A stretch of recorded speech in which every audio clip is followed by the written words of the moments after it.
Eu sempre ouvi da boca dela a mesma frase, martelando como um aviso: "Você não é boa para o meu filho." No começo, eu achava que era só ciúme de mãe rica, acostumada a mandar em todo mundo. Mas hoje, quando olho para trás, eu vejo que aquelas palavras eram o início de uma batalha que eu não fazia ideia de como lutar. Eu era uma jovem mãe, tentando dar conta de fraldas, noites sem dormir e olhares tortos da família dele, enquanto ela fazia de tudo para me afastar.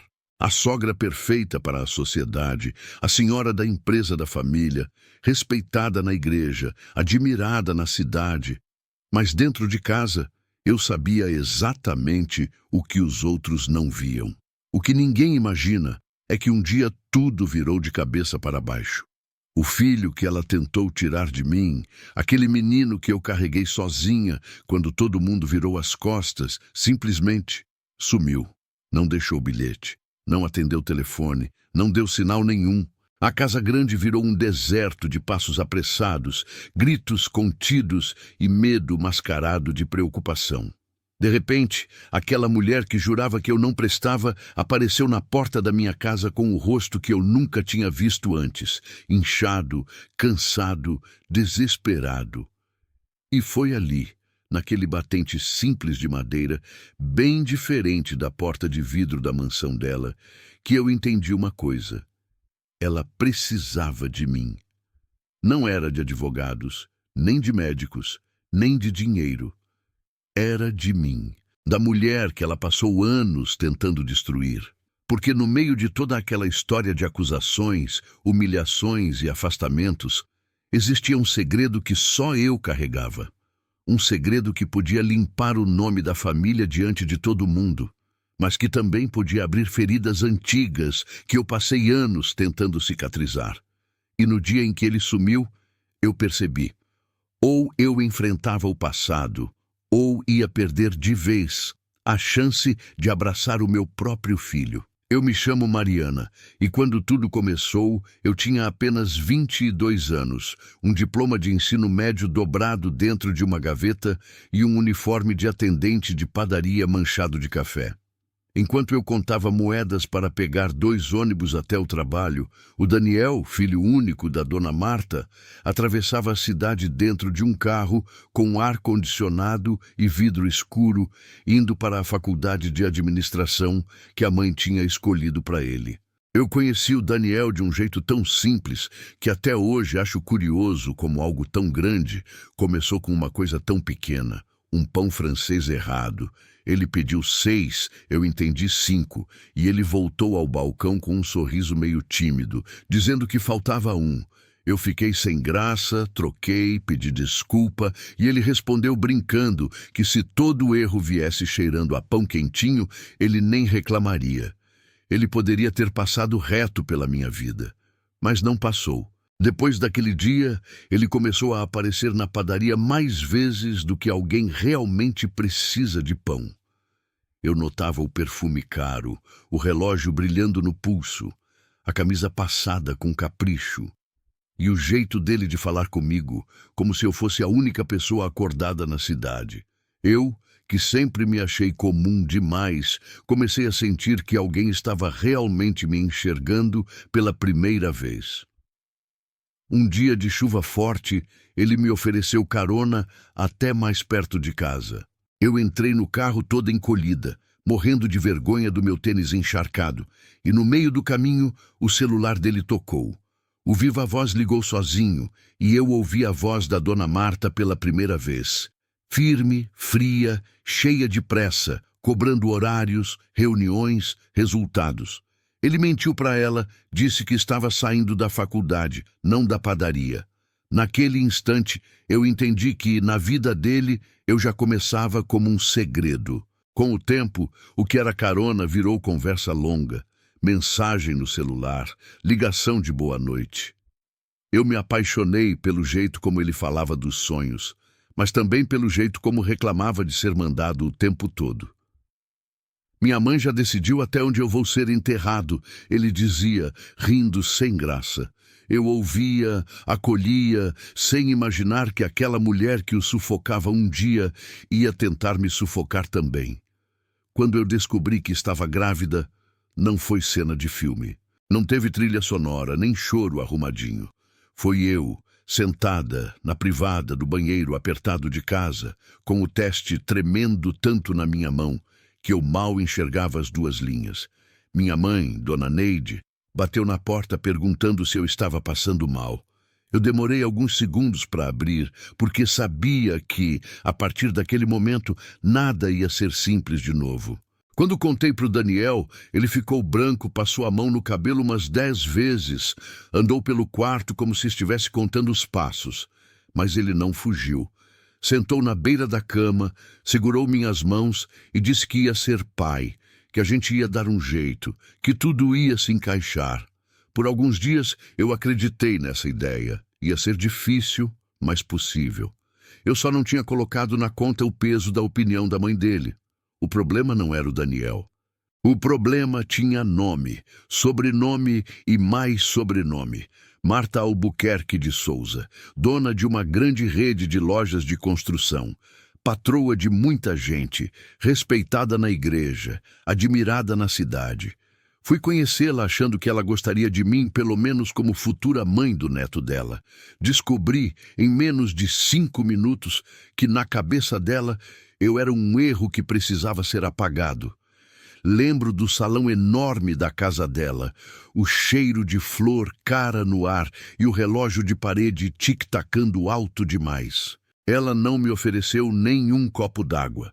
Olhou para mim de cima a baixo, como quem avalia uma peça defeituosa, e perguntou sem rodeios: "Você tem certeza disso? Porque tem coisas que se resolvem antes de virar problema." Demorei alguns segundos para entender o que ela queria dizer. Quando entendi, senti um enjoo que não tinha nada a ver com a gravidez. "Eu não vou tirar essa criança", respondi, com a voz trêmula, mas firme. Daniel tentou falar alguma coisa, mas ela levantou a mão, mandando ele se calar, como se ele tivesse 10 anos. "Mariana, você não é boa para o meu filho", ela disse devagar, como se estivesse cravando aquela frase dentro de mim. "Você vai acabar com o futuro dele, mas eu não vou deixar isso acontecer sem lutar." Naquele dia, eu descobri que, aos olhos dela, eu não era pessoa. Eu era ameaça. Saí daquela casa com a certeza de que não era só uma gravidez. Era uma guerra. De um lado eu, minha mãe, um quarto apertado e um futuro todo embaçado. Do outro, uma mulher rica, acostumada a decidir a vida dos outros com uma canetada. Ela tinha dinheiro, nome, contatos. Eu tinha um bebê crescendo dentro de mim e uma fé teimosa que eu mesma nem sabia que era tão forte. Quando o meu filho nasceu, numa madrugada chuvosa, em um hospital público lotado, eu estava exausta, descabelada, com o rosto marcado pelo esforço. Minha mãe segurava minha mão, e o choro dele ecoou pelo quarto como algo que rasgou o mundo ao meio. Eu olhei para o meu menino, o Gabriel, e prometi, em silêncio, que ninguém ia arrancá-lo dos meus braços. Eu não sabia ainda, mas naquela mesma madrugada, do outro lado da cidade, Dona Marta também fazia uma promessa. E a dela não tinha nada a ver com carinho, tinha a ver com controle. Nos primeiros meses, depois que o Gabriel nasceu, Daniel até tentou ficar entre nós duas, como quem segura uma corda puxada dos dois lados. Ele vinha me ver depois do trabalho, trazia fralda, comprava um macacão aqui, outro ali. A gente se apertava na minha cama estreita, com o ventilador fazendo barulho no canto do quarto, enquanto Gabriel dormia no berço improvisado. Nessas horas, eu fingia que Dona Marta não existia. Mas ela existia. E ela não estava parada. Um dia, Daniel chegou diferente. Não tinha o mesmo brilho no olhar quando olhava para o Gabriel. Sentou na mesa da cozinha e não quis café. Passou a mão no rosto, suspirou fundo e começou a falar como se estivesse repetindo um texto decorado. Que a situação estava complicada, que ele estava sob muita pressão, que a mãe estava preocupada com o futuro.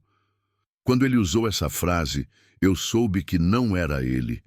Era a voz dela saindo pela boca dele. Ele me contou que Dona Marta tinha falado com um advogado da família, que se ele quisesse registrar o Gabriel, ia ter que colocar tudo dentro da lei, com acordo, com papel assinado, com regras bem claras sobre visitas.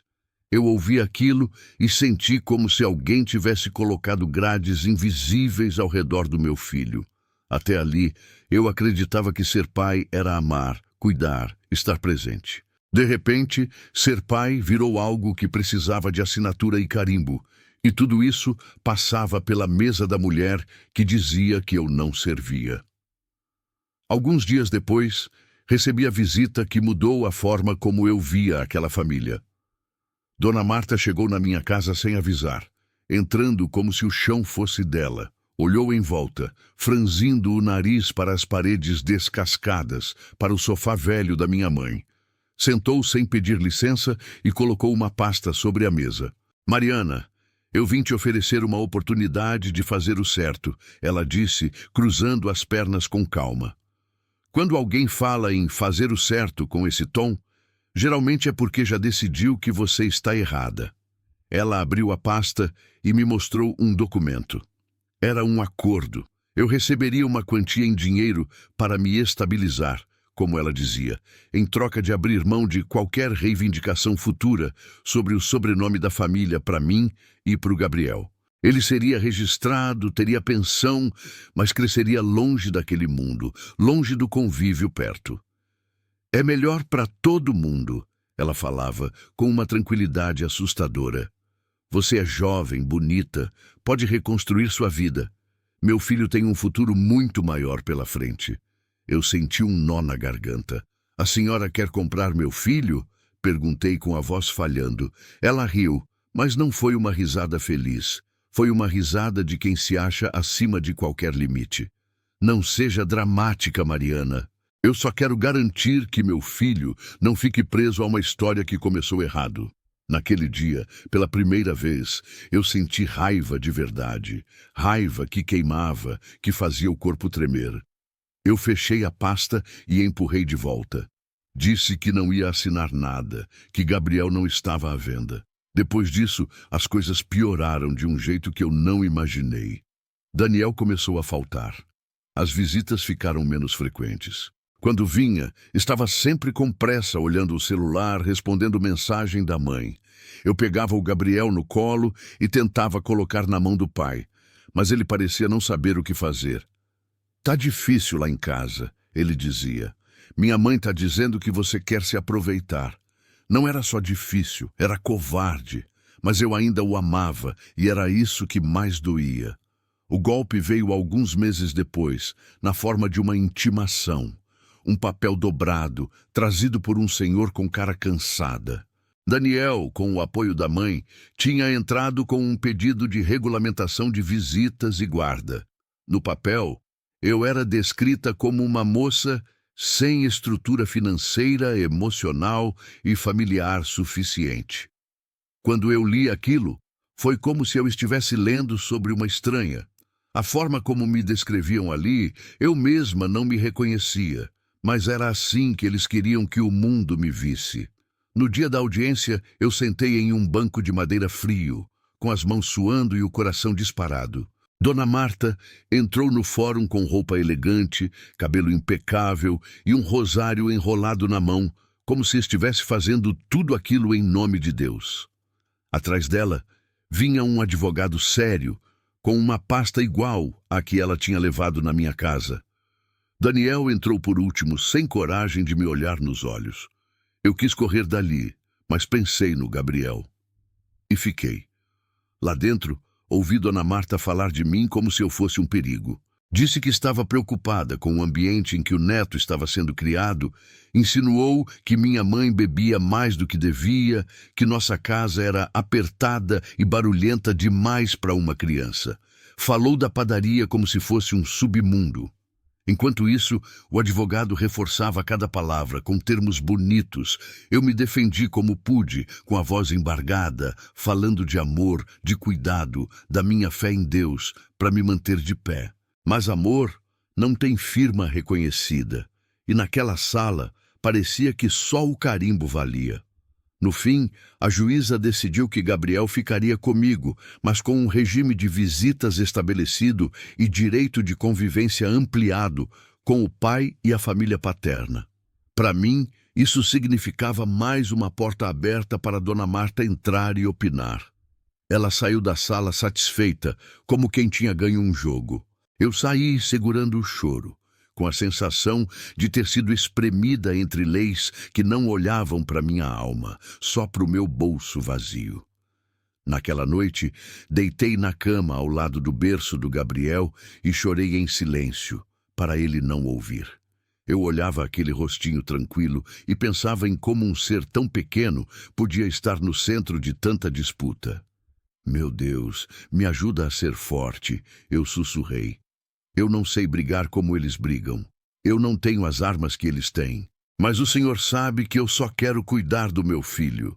Eu não fazia ideia, naquele momento, de que anos mais tarde, a mesma família que tentou me esmagar ia precisar justamente daquilo que ninguém ali valorizava. A verdade que eu carregava no peito. O tempo passou mais rápido do que eu queria admitir. De bebê no meu colo, o Gabriel virou uma criança que corria pela casa, tropeçava nos tapetes e ria alto com as brincadeiras da minha mãe. Eu fazia o que podia para que a infância dele fosse leve, mesmo com advogado, pensão e Dona Marta rondando a nossa vida como uma nuvem pesada que nunca ia embora de vez. Pelo acordo, o Gabriel passava alguns fins de semana com o pai. No começo, eu arrumava a mochila dele com carinho, colocava a camisa favorita, um brinquedo, um bilhetinho escondido no meio da roupa. Quando ele voltava, me contava sobre a piscina grande, o quarto só para ele, os brinquedos caros. Eu sorria, dizendo que era bom ele se divertir, mas lá dentro, um medo silencioso crescia. Medo dele achar que tudo que era simples como a nossa casa não era suficiente. Com o tempo, as visitas foram ficando mais longas. Primeiro, um fim de semana sim, outro não. Depois, férias inteiras com a família do pai. Dona Marta aproveitava cada oportunidade para se aproximar dele, mas não de mim. Ela o levava para restaurantes, para festas da igreja, para os eventos da empresa. Nas fotos das redes sociais, ele aparecia bem arrumadinho ao lado dela, sorrindo. As pessoas comentavam: "Que vó coruja, que família linda." Ninguém via as vezes em que ela me ligava só para dizer, em tom de veneno doce, que ele estava tão melhor lá do que nessa bagunça. Aos poucos, comecei a perceber que o Gabriel voltava diferente, mais calado, mais crítico. Um dia, ele entrou em casa olhando ao redor como se estivesse avaliando. "Mãe, por que a nossa casa é tão pequena?" Perguntou sem maldade, mas com um olhar que não era mais o de um menino de 5 anos, e sim de alguém que já estava comparando mundos. Eu engoli seco e respondi que não era o tamanho da casa que fazia a nossa família, e sim o amor que tinha dentro dela. Ele me ouviu, mas eu senti que havia outras vozes falando mais alto na cabeça dele. Quando ele completou 9 anos, veio o golpe que eu não esperava. Daniel me chamou para conversar num café perto do trabalho dele. Eu sentei na frente dele e logo vi que vinha notícia ruim. Ele, com os olhos baixos, disse que o Gabriel tinha pedido para estudar em uma escola particular perto da casa da avó, porque lá teria mais oportunidades. As palavras que saíam da boca dele eram as mesmas que eu imaginava saindo da boca de Dona Marta. Eles queriam que Gabriel passasse a maior parte do tempo lá, para facilitar a rotina. Eu ouvi: "Para arrancar de vez." Eu disse não. Disse que meu filho não era um projeto, que ele tinha mãe, que eu tinha direito de estar presente no dia a dia. A discussão cresceu. Daniel, pressionado, jogou verdades e covardias na minha cara. Que a casa da mãe dele era mais estruturada, que eu trabalhava demais, que o Gabriel vivia apertado. No fim, quem decidiu foi o juiz de novo. Com um relatório bonito, fotos de quartos grandes, promessas de melhor ensino, eles conseguiram ampliar o tempo de convivência com o pai, o que, na prática, significava que o meu filho ia passar a maior parte da semana na casa da avó. Esse foi o ponto mais baixo da minha vida. Lembro do dia em que ele saiu com a mala maior do que ele, segurando o braço do pai. Ele me abraçou na porta e disse: "Mãe, é só por um tempo, tá? Lá tem um monte de coisa legal. Depois eu venho ficar mais aqui." Eu sorri, porque não queria colocar culpa no peito de uma criança. Mas quando a porta fechou, eu desabei. Senti como se tivessem arrancado um pedaço do meu corpo sem anestesia.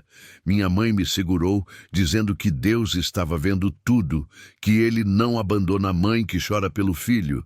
Eu queria acreditar. E mesmo sem entender nada, continuei falando com Deus, porque era a única coisa que me mantinha de pé. Os anos seguintes foram uma mistura estranha de presença e ausência. Eu via o Gabriel, claro. Ele vinha em alguns fins de semana, em datas combinadas, em aniversários. Cresceu, ficou mais alto do que eu, começou a falar de negócios com o pai, de faculdade, de viagens. Eu escutava com orgulho e saudade ao mesmo tempo, mas percebia que havia coisas que ele não contava. Um cansaço nos olhos, um peso nos ombros de um rapaz que, por fora, tinha tudo. E por dentro, eu sentia que carregava mais do que devia. Aproximando-se dos 18 anos, ele começou a vir sozinho me visitar, sem avisar a família paterna. Aparecia na porta da minha casa com um saco de pão e um refrigerante barato, como se quisesse voltar no tempo. Nessas noites, ele comia na mesa da cozinha, ria das histórias da minha mãe, se jogava no sofá velho e dizia que sentia falta daquele barulho de panela, daquela simplicidade. Eu fingia que não percebia, mas via que ele olhava o celular o tempo todo como se esperasse cobrança. Foi numa dessas noites que o segredo começou. Ele chegou tenso, diferente, sentou à mesa e não quis comer. Ficou mexendo num envelope pardo que trazia debaixo do braço. Eu perguntei se estava tudo bem. Ele respirou fundo, me olhou daquele jeito que mistura menino e homem e disse: "Mãe, eu preciso te contar uma coisa que não posso contar para mais ninguém." Meu coração disparou. Eu sabia que a partir dali, alguma coisa muito séria ia acontecer. Ele me explicou com calma e medo que a empresa da família estava passando por um momento complicado. Tinha negócio que ele não entendia direito, uns contratos estranhos, coisas no nome dele que ele nunca tinha lido com atenção. Disse que a avó fazia ele assinar papéis, dizendo que era só formalidade, que era para o bem da família. Mas, depois de algumas conversas com amigos, ele começou a desconfiar que estavam usando o nome dele como fachada para decisões arriscadas demais. Do envelope, ele tirou cópias de alguns documentos. Tinha a assinatura dele ali, carimbo, valor alto. Ele colocou aquilo na minha frente e disse: "Se um dia der algum problema, vão tentar jogar tudo em cima de mim. E se isso acontecer, só você vai saber que eu não sabia de nada. Eu tô te deixando essas cópias, mãe, porque eu confio em você. A senhora sempre foi a única que não quis nada meu, além de mim." Eu ouvi cada palavra com um misto de orgulho e pavor. Eu não entendia tudo de lei, mas entendia de justiça. E aquilo não era justo. Naquele momento, com aqueles papéis espalhados na nossa mesa simples, eu percebi que carregaria, dali em diante, um segredo perigoso. Um segredo que podia proteger meu filho, mas também expor a família inteira. Eu segurei a mão do Gabriel e disse que Deus via a intenção do coração dele, que ele conhecia a verdade antes de qualquer juízo humano. Eu prometi guardar aqueles documentos. Prometi que, se um dia fosse preciso, eu faria o que fosse certo, não o que fosse mais confortável. O que eu não imaginava é que esse dia chegaria do jeito mais doloroso possível, com o meu filho desaparecido. O dia em que o Gabriel sumiu começou como qualquer outro, e talvez isso seja o que mais dói na memória. Não tinha sinal no céu, nem presságio no coração. Eu acordei cedo, fui trabalhar, respondi mensagem de cliente, reclamei mentalmente do calor. A vida seguia naquele ritmo de sempre, aquela rotina que a gente acha que controla. Enquanto isso, do outro lado da cidade, A vida do meu filho dava uma guinada daquelas que ninguém imagina. Eu fiquei sabendo que ele tinha desaparecido no fim da tarde. Eu estava varrendo a cozinha quando escutei batidas fortes demais na porta, como se alguém quisesse derrubar a casa. Minha mãe, Dona Neide, se assustou na sala. Eu larguei a vassoura e fui atender. Quando abri, levei um choque. Dona Marta estava ali, mas não era a Marta de sempre. O cabelo impecável estava desarrumado, a maquiagem borrada, o rosto vermelho. Ela parecia anos mais velha. Atrás dela, Daniel, com os olhos fundos, como se não dormisse há dias. Mariana, o Gabriel, ele sumiu, ela disse, sem rodeios, segurando na lateral da porta como se precisasse de apoio. Por alguns segundos, eu não entendi. Meu cérebro rejeitou aquelas palavras. Como assim, sumiu? Eu perguntei, sentindo minhas pernas amolecerem. Daniel entrou no meio da frase, explicando tudo de uma vez. Gabriel tinha saído de casa de manhã cedo, dizendo que ia encontrar um amigo. Não chegou ao compromisso, não atendeu o celular. O carro dele foi encontrado estacionado perto de uma estrada que ligava a cidade a um sítio da família. Vazio. O chão abriu sob meus pés. Senti uma tontura, um aperto no peito, um gosto amargo na boca. Eu tentava pensar como mãe, mas a cabeça disparou em direções que eu não queria. Sequestro, acidente, desespero, fuga. Vocês já chamaram a polícia? Eu perguntei, quase gritando. Daniel disse que sim, que já tinham registrado a ocorrência, que estavam procurando, ligando para todo mundo, revirando câmeras de segurança. Mas, no meio daquele caos, Dona Marta tinha tomado uma decisão que, até hoje, eu não esqueço. Ir atrás de mim. Ela olhou bem nos meus olhos e, pela primeira vez, desde que nos conhecemos, não vi desprezo. Vi medo. Medo puro. Mariana, você sempre teve uma ligação diferente com ele. Ela balbuciou. Se ele for falar com alguém, vai ser com você. Se ele tiver deixado algum sinal, vai ser com você. Eu ouvi aquelas palavras com um nó na garganta. A mesma mulher que passou anos dizendo que eu não era boa para o filho dela, agora reconhecia, ainda que sem admitir, que eu era o porto seguro dele. Eu sentei à mesa com os dois, as mãos trêmulas, segurando um copo d'água que eu nem conseguia beber. Daniel contou detalhes, as últimas mensagens, o horário em que ele saiu, o último registro do carro. A polícia trabalhava com várias hipóteses, mas nenhuma certeza. Enquanto eles falavam, um pensamento começou a crescer dentro de mim, apertando o peito. E se o sumiço do Gabriel tivesse alguma coisa a ver com aqueles documentos que ele tinha me mostrado meses antes? E se aquela história com a empresa tivesse ido longe demais? Eu tentei afastar a ideia, mas ela insistia. Lembrei do olhar dele naquela noite, do medo escondido por trás da coragem. Lembrei das assinaturas, dos contratos, dos valores altos. Lembrei de como ele disse, se der problema vão jogar tudo em cima de mim. Eu olhei para Daniel e para Dona Marta, conversando com palavras bonitas sobre preocupação e saudade, mas eu sabia. Naquela família, ninguém fazia nada sem calcular o que podia perder. E se tinha alguém em risco, esse alguém era o meu filho. Tem uma coisa que vocês precisam saber, eu disse finalmente, sentindo o coração bater na garganta. Eles pararam de falar e me encararam. Eu levantei, fui até o quarto, abri o fundo falso de uma gaveta velha e tirei o envelope pardo onde guardava, desde aquela noite, as cópias dos documentos que Gabriel tinha deixado comigo. Minhas mãos tremiam. Aquilo não era só papel. Era a ponte entre o sumiço do meu filho e o mundo sombrio de decisões que nunca passaram por mim, mas agora me atravessavam. Coloquei o envelope na mesa entre nós. O Gabriel me procurou há alguns meses, comecei. Ele estava preocupado. Disse que tinha assinado um monte de coisa na empresa sem entender direito, que sentia que tinha alguma coisa errada. Ele me deixou cópias desses documentos. Disse que, se um dia alguma coisa acontecesse, eu seria a única pessoa em quem ele confiava para guardar a verdade. Fui abrindo os papéis um a um enquanto falava. Daniel empalideceu. Dona Marta, por um instante, perdeu o controle da expressão. Foi como se a máscara dela tivesse rachado. Ela pegou um dos documentos com as mãos trêmulas e leu rápido, os olhos correndo pela página.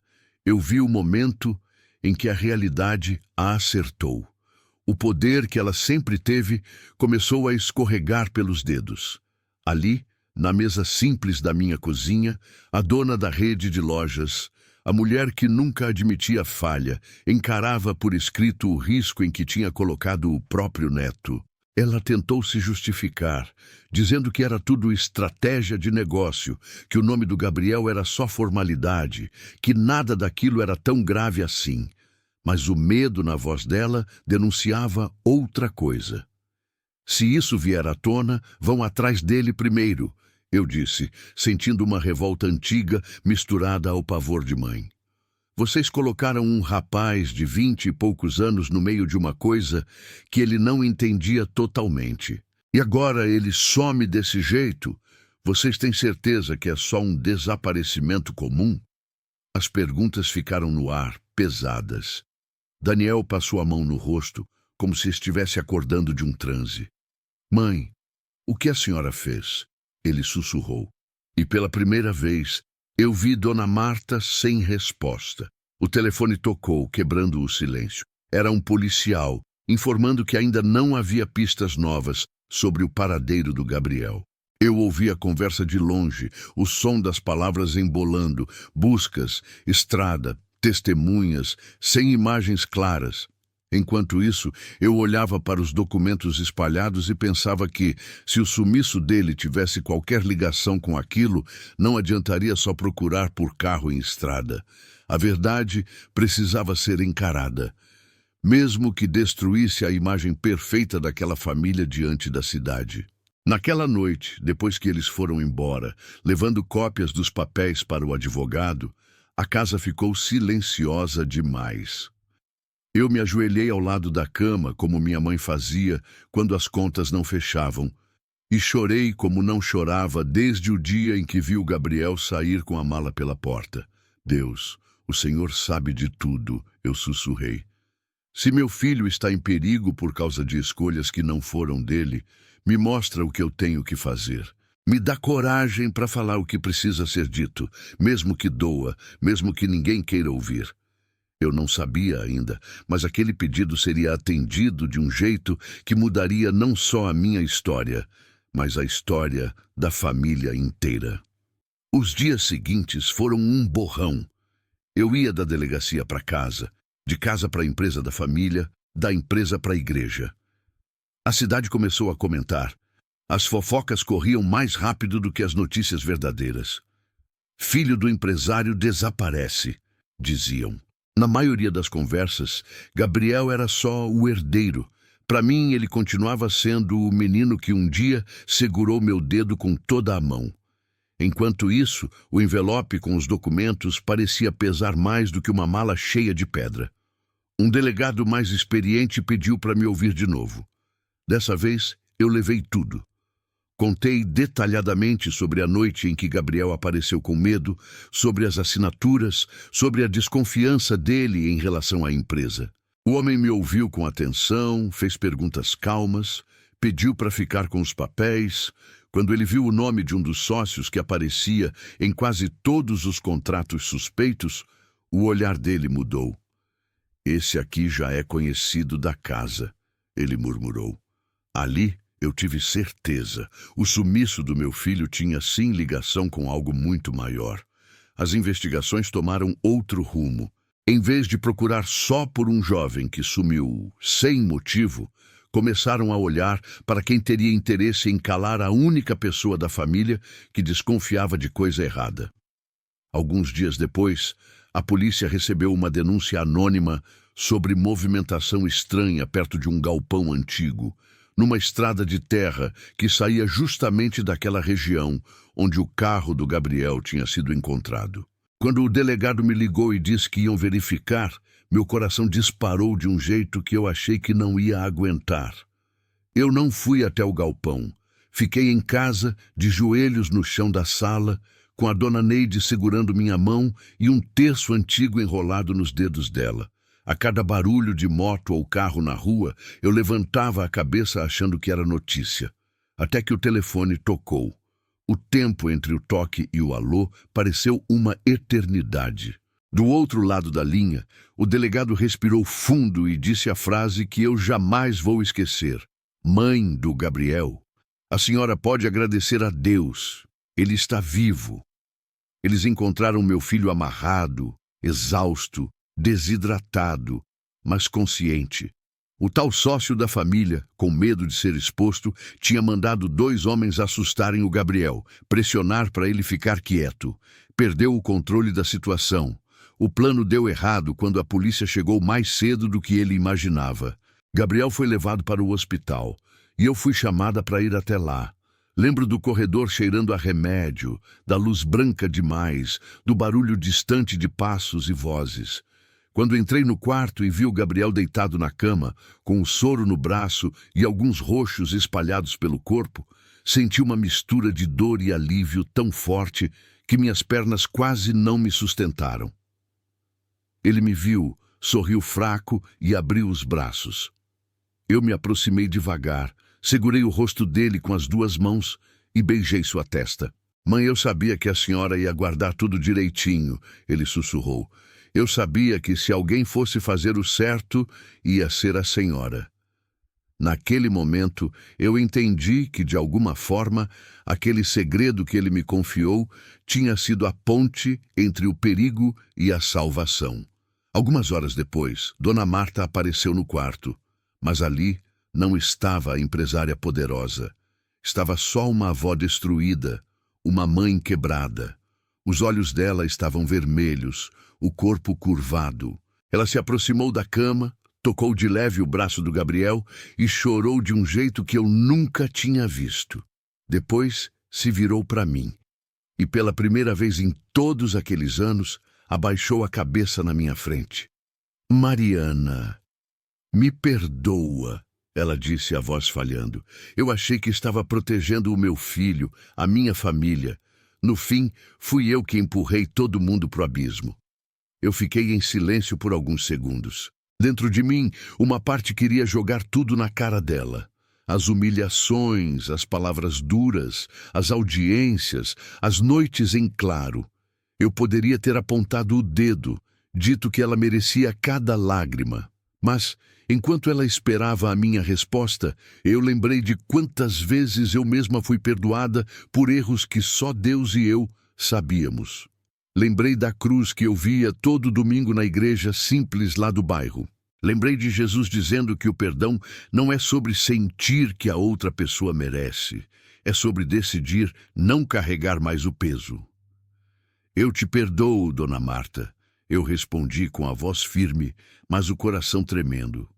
Não porque foi pouco o que a senhora fez, foi muito, machucou demais, mas eu te perdoo porque eu não quero mais viver presa nesse lugar de mágoa. Eu quase perdi o meu filho por causa de escolhas que não foram minhas. Eu não vou perder o resto da minha vida por causa disso também. Ela chorou ainda mais. Se aproximou devagar, como quem não sabe se pode chegar perto, e encostou a cabeça no meu ombro. Pela primeira vez, nós 2 choramos juntas, não uma contra a outra. O escândalo, inevitavelmente, veio à tona. O sócio foi preso, a empresa passou por investigação, a cidade comentou por semanas. Mas os documentos que o Gabriel tinha guardado e que eu entreguei provaram que muita coisa tinha sido feita nas costas da família, usando o nome deles como escudo. O nome Albuquerque de Souza, tão importante para Dona Marta, foi sim manchado por um tempo, mas não destruído. Com transparência, pedido de desculpas público e muito custo, eles conseguiram se reerguer. E em todas as entrevistas, quando perguntavam como a verdade veio à tona, Daniel fazia questão de dizer: porque um dia meu filho confiou na mãe dele, a mulher que a gente mais julgou. Hoje, enquanto eu conto essa história, o Gabriel já é um homem feito. Ele não trabalha mais na empresa da família. Escolheu seguir outro caminho, mais simples, mais honesto, mais dele. De vez em quando, ainda carrega marcas daquele tempo. Um medo aqui, uma desconfiança ali. Mas a gente vai tratando, conversando, orando juntos. Dona Marta, agora, é uma senhora mais quieta. Não manda em tudo como antes. Vem aqui em casa, senta na mesma mesa onde um dia jogou pastas e ameaças, toma café com bolo e, às vezes, segura minha mão em silêncio. Eu sei que aquele silêncio é um obrigada engasgado. Se você ouviu até aqui, talvez tenha se lembrado de alguma injustiça que você viveu. Talvez também tenham dito que você não era boa o bastante. Talvez você tenha sido julgada, apontada, empurrada para longe, enquanto outros contavam a versão deles da sua história. Eu não vou te dizer que é fácil perdoar, porque não é. Doeu em mim, doeu demais. Mas eu posso te dizer uma coisa. Do fundo do meu coração, quando a gente entrega a nossa dor nas mãos de Deus, Ele encontra um jeito de transformar até aquilo que parecia só desgraça em caminho de cura. Hoje, eu e Dona Marta não somos melhores amigas de novela, mas também não somos mais inimigas.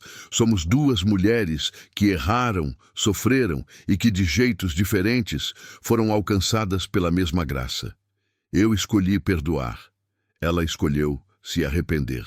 E entre o meu perdão e o arrependimento dela, Deus colocou um recomeço que eu jamais imaginaria lá atrás, quando ouvi pela primeira vez que eu não era boa para o filho dela.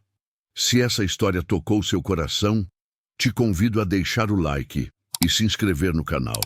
Muito obrigado por ter ficado comigo até o final. Que Deus ilumine a sua vida e a gente se encontra na próxima história.